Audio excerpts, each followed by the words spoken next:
Mr. Chair, on the vote, there were 17 ayes, 16 noes, and 4 present.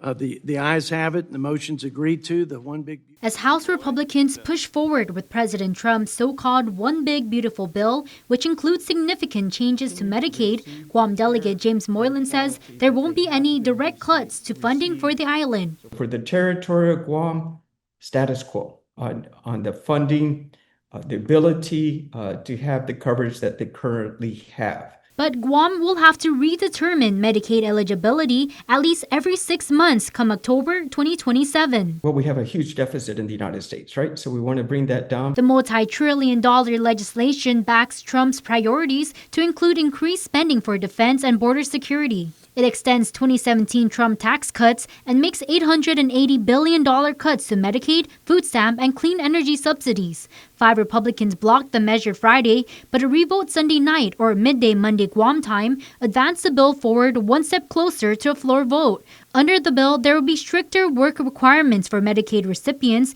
to eliminate, quote, waste, fraud, and abuse. And this is also in the future planning, so it's not until January 1st of 2029 that new and existing Medicaid recipients will need to show that they're engaged in work or education or community service for at least 80 hours.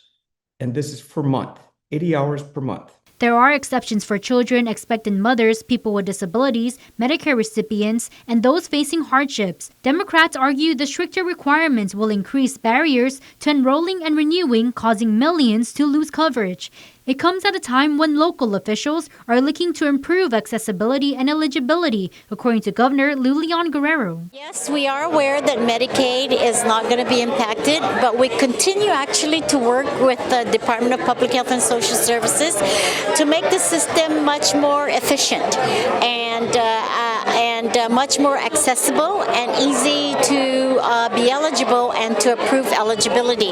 We asked the congressman if he is advocating against these stricter requirements. Moylan says the priority is to ensure those eligible continue to receive coverage. So we have years to prepare for this, getting the paperwork ready and having people understand as we go along, and our agencies ready to oversee this, our government ready to provide the documentation and show proof on how this program will actually work.